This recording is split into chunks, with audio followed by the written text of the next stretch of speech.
Well, one of those pushing for a second referendum is the Labour MP Ian Murray. And technically, how would you manage a second referendum? Because presumably this would require a government to pass legislation for a second referendum, which Theresa May has said no way.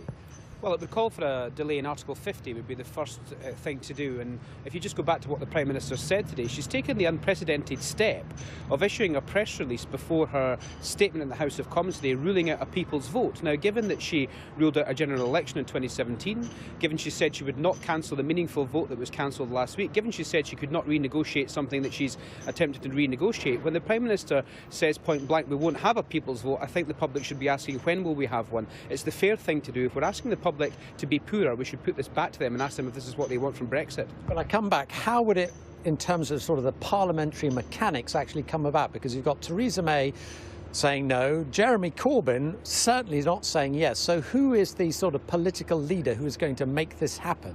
Well, we're reaching out across the House of Commons every single day, and this is what the Prime Minister should have done 18 months ago to seek some kind of consensus. And the numbers of people backing a people's vote is growing every single day because this is the right thing to do. There is a complete and utter blockage in Parliament at the moment, and the only way to unlock that blockage is to put this back to the people. It's a very democratic thing to do, particularly given the 2016 referendum promises have all been broken by the Leave campaign. The Prime Minister can't deliver it. She's come back with a deal that's united Leavers, Remainers and everyone in between. So it's the right thing to do now to say to the public, we understand that you voted for Brexit. It's not been undeliverable by this Prime Minister and this government. Any deal that would be on the table now is worse than what we currently enjoy as a member of the European Union. So let's put it back to the people and get their direction. But what would be on the ballot paper if there was a referendum? Because you heard me list all the different options which is being suggested MPs.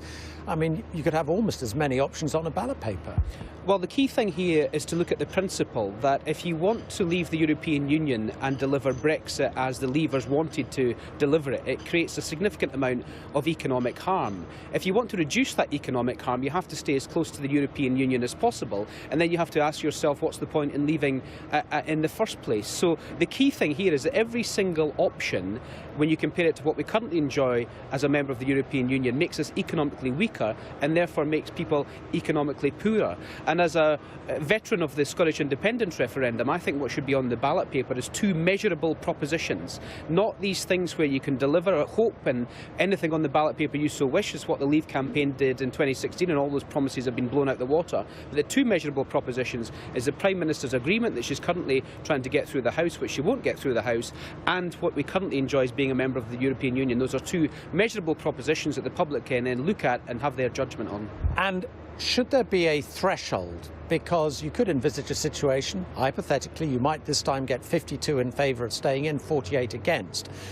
Would that be sufficient to reverse it, or should we now be talking about a threshold of maybe 60% or more if you want to carry out such a major decision?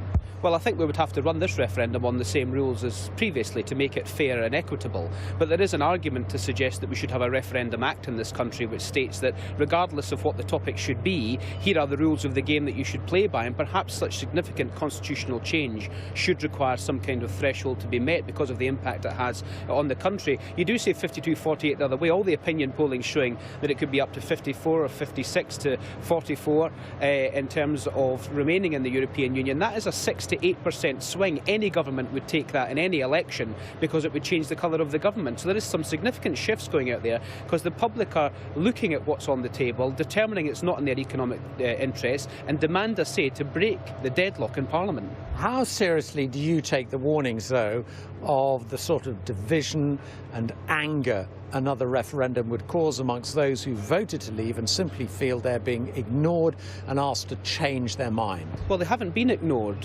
The instruction from the British people was to look at leaving the European Union. The government have tried to leave the European Union. It's quite clear that it's impossible to do without making people poorer, and it's quite clear that all the promises that were made about frictionless trade, about being the easiest trade deal we'll ever do, about the country being more prosperous, have proven not to be the case, and therefore it's quite right to go back to the the people and say, we understand that you voted to leave, but actually here are now the two measurable propositions on the table. One makes you significantly poorer, one doesn't make you significantly poorer.